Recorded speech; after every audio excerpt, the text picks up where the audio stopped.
One of the most interesting aspects of Elden Ring Nightreign is the fact that unlike a normal Soulsborne experience, this is a much shorter form roguelite experience. Now what that generally means that a roguelite game is always going to have some level of randomness, often levels themselves, enemies, items, etc. are all procedurally generated as you go, meaning that every time you do a run from starting afresh and going all the way through to potentially losing, winning, whatever it may be, and then starting again, things will be very different, and the goal is that no two runs will ever be quite exactly the same. And so when it comes to Elden Ring Nightreign, we know a few things already. We experienced some stuff with the network test back when it came out, and now as we get closer and closer to the release, there's been a lot of articles being posted, a lot of games journalists and other larger creators have had more opportunity to play the game before it comes out, and so there has been a lot of information going around about what exactly will and will not be changing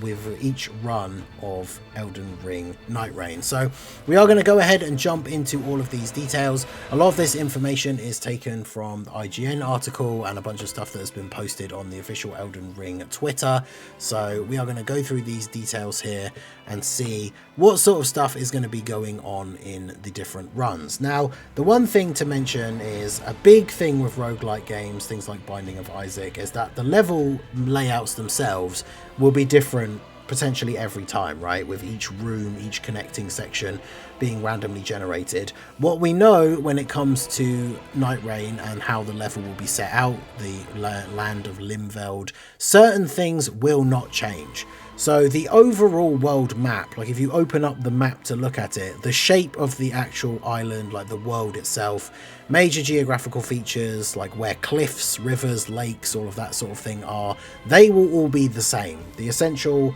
overview of the world itself is the same for the most part. Then the locations of Site of Grace, obviously where you can level up, Everjails where you can fight mini bosses and do other challenges, the launching Spirit Springs where you can leap up places and fly on the spectral birds, caves where the entrance and exits are, those are all static and do not change location from run to run. Now, in a way that is good, right? Because by having those keystone locations, as you play the game more, you will get used to and essentially be able to memorize where those different locations are. So then as the other parts of the map are randomly generated, like the placements of enemy camps, mini bosses, other areas of interest, you'll have a rough idea of how to navigate between certain parts of the map, because certain geographical features will always be in the same place, like using the spectral birds to take a shortcut from one place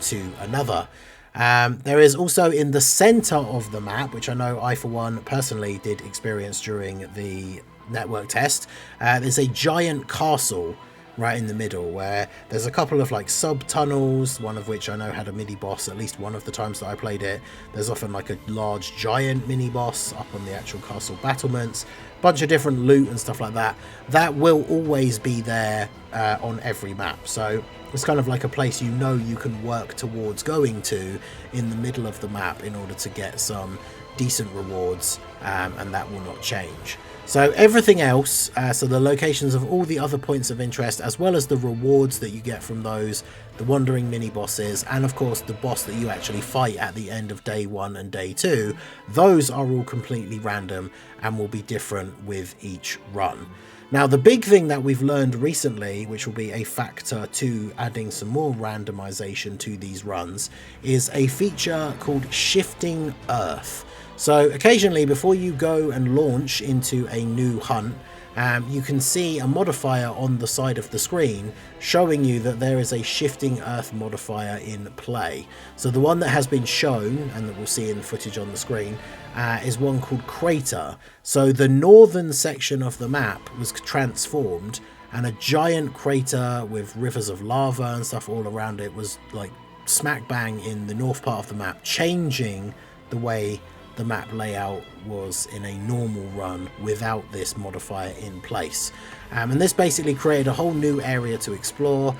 Going down into the crater led to a ton of difficult fights against harder enemies, and of course the reward for that is much better loot, including fighting all the way down into the bottom of the crater to defeat a boss, which gave an epic rarity level reward. It's essentially a reward that allowed you to fully upgrade a weapon of your choice to its maximum level, which is a pretty crazy upgrade to get, but it's quite a challenge in order to get it. And of course, one of the big things that you always have to remember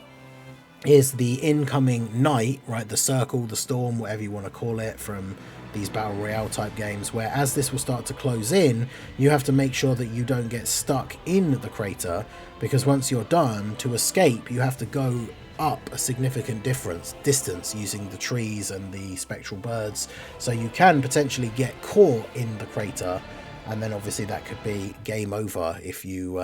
fully get caught and are unable to escape. So very much a risk reward thing when it comes to the type of loot that you're going to be able to achieve by doing these different things. And then there's also a bunch of other events that have been talked about, only one of which was experienced by the people that played from the team from IGN, but there's a bunch of stuff like random events that can occur, right? The network test had Margit, one of the bosses from Elden Ring, just appear and attack your party, and he was relatively tough. That was something that was included in the network test, but there's a bunch of other stuff like that as well. And the big one from the IGN test recently was the appearance of a tornado in the sky, that when they headed to it to investigate, it caused an event where they were attacked by a bunch of invader Nightfarers. So obviously they are AI controlled, but much like when you're invaded by AI invaders in a Souls game, you then have to fight off these enemies who are a lot tougher than your regular run-of-the-mill enemies, because of course they have the weapons and spells and abilities of the actual Nightfarer characters, and so taking those guys down can be a challenge, but of course, as we've already discussed with risk reward, you're able to get some solid rewards in order for beating those. We also have what we've seen from the network, like the preview trailer that was posted a while ago by the official Nightreign sources. There's a couple of different things: the Forest of Corruption, which very much looks like a horrible Scarlet Rot area, the Madness Towers, like the one that featured prominently in Elden Ring, kind of has like the Eye of Sauron at the top, and by getting near to it, it can cause you to be afflicted with the Madness debuff, and a couple of other things that we are yet to see. Now, one big thing as well is if you go on the run and you see one of these modifiers there, the Shifting Earth modifier, and it's one that you don't particularly want, like say you've just recently done one with the crater, you didn't particularly enjoy it, or you know, you just want to try out something a little bit different, if you go to load up into your next run and you see the Shifting Earth crater thing is there, you can actually go off to the section of the Round Table Hold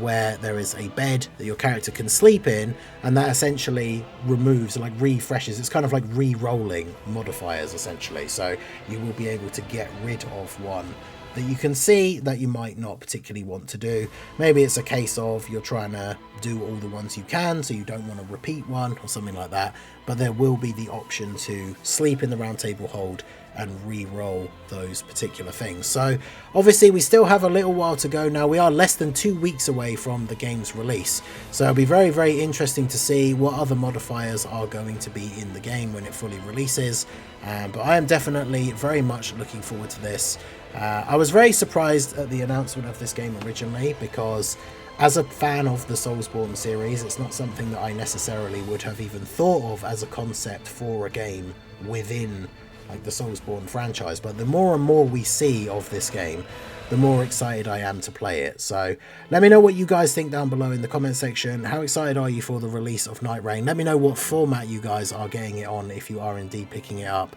and make sure you like the video, subscribe to the channel for more news. I'm going to be having detailed guides coming out for all of the Nightfarers, so you can best decide which one you want to play as when the game drops. So make sure you stay tuned here for all news on Nightreign, and I will see you all next time. Peace out.